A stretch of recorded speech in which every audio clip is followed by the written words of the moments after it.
All right, so a cash budgeting question with a slight twist.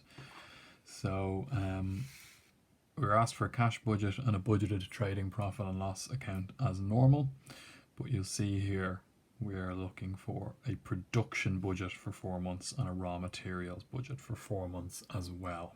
Okay, so not just the cash budget and the trading profit and loss, but also bringing in a production budget and a raw materials purchase budget. You'll see the need for that if you look at the question. You get the sales information, the patterns of cash collection on those, you get the expected costs, you get the capital costs, but you're missing the kind of purchases information that you'd normally have, and then information about the payments for those between cash and credit. Okay, so the production budget and the raw materials purchase budget, they're going to give me my purchases figure for the question. All right, so I'm going to do a production budget first. So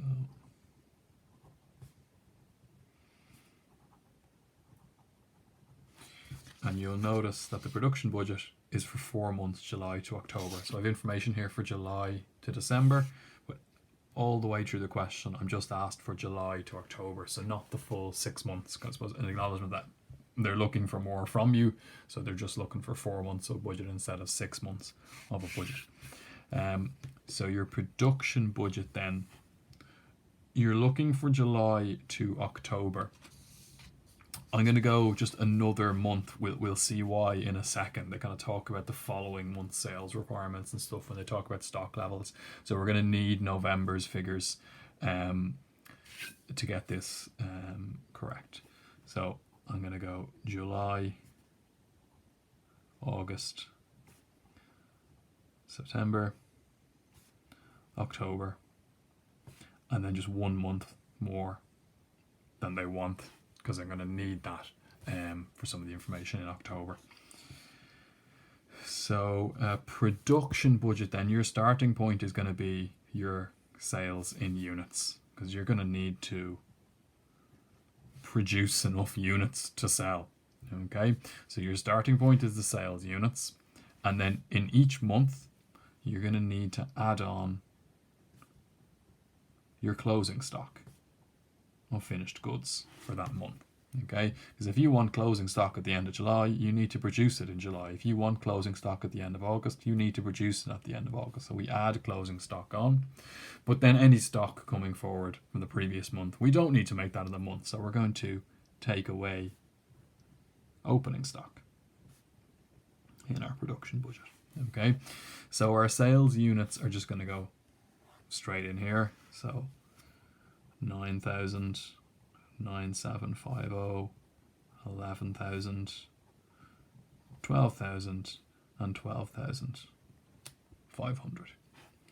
Closing stock then. So stock of finished goods are maintained at 60% of the following month's sales requirements. Okay, so your closing stock in July is 60% of August's sales requirements. Okay, so you do 9,750 multiplied by 60% is 5,850. And then August's closing stock is 60% of September's sales. So 60% of 11,000 is 6,600. September's is 60% October, so that's 7,200. October's is 60% of November, that's 7,500. And then 60% of December, so 60% of this 12,800 is 7,680.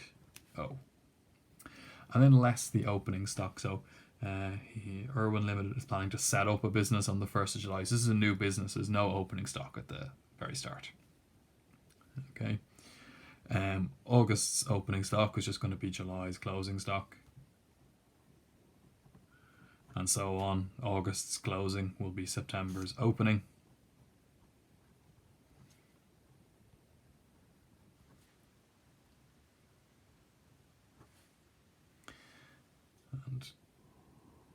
And we just add those. Okay, so 9,000 plus 5,850 is 14,850.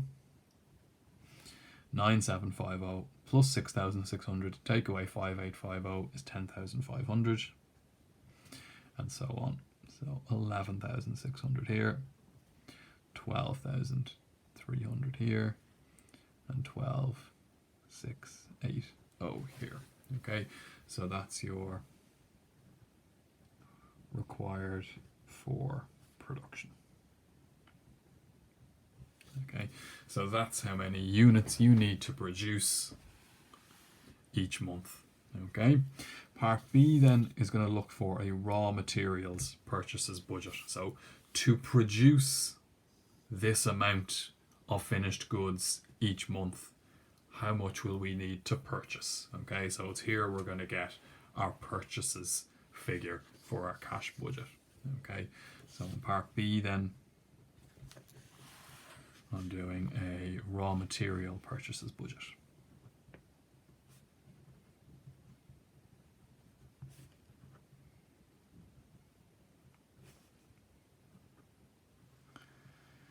Okay, and our starting point here is going to be what we produce each month. Okay, so production in units. So in July we're making 14.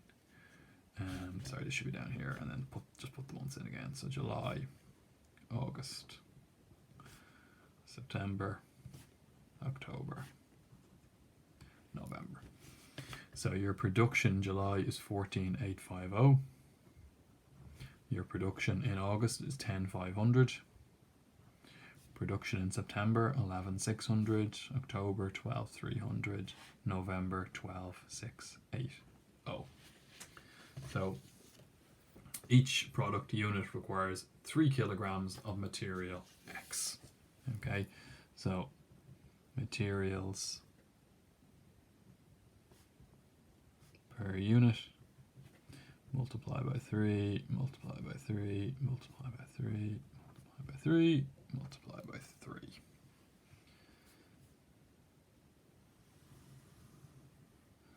So just multiply each of these, so that is 44,550, 31,500, here it's 34,800, 36,900, and 38,40 in November. Okay, so that's the kilograms of material X required for production. Okay, so kilograms of materials required. Okay, so we're told that costs €4 per kilogram, so we might be tempted to multiply this by €4 now and get my purchases, but I need to think about my closing stock and my opening stock of raw materials as well. So I'm told here that stocks of raw materials sufficient for 20% of the following month's requirements in kilograms are held at the end of each month. So at the end of July, you are going to hold 20% of August's kilograms of materials required. So get 20% of 31,500, and that is 6,300.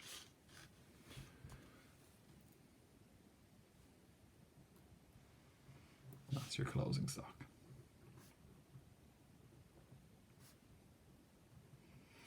And the same then the whole way across. So in August we're going to need 20% of September's. So 20% of 34,800 is 6,960. 20% of October's is going to be 7,380. And 20% of November's is 7,608. And it's that number there is why we need the November figures in. Okay, so we can kind of stop with November now. It was working towards getting that figure for me. All right. If you carried on doing it, it's not the end of the world. But we are just asked for July to October, and the reason November is in is to give me this number. Okay, so less your opening stock then. Okay, so again, none at the start. August's opening will just be July's closing, and so on.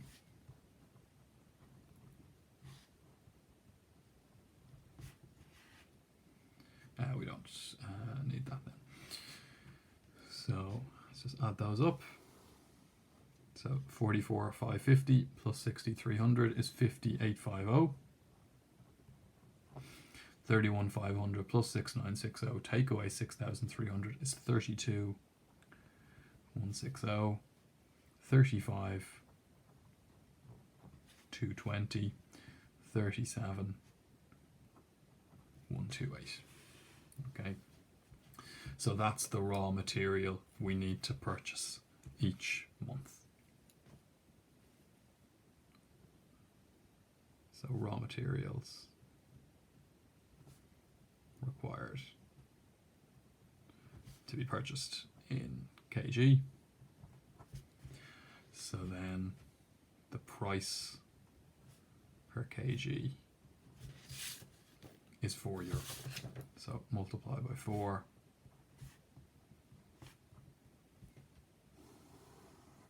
The 5850 by 4 is 203. 400. 128. 640. Multiply these by 4. 140. 880. 37,128 by 4. 148. 512. So that's your raw materials purchases. And they're going to be your purchases for your cash budget. Okay, I'll do the cash budget and the profit and loss then in a separate video.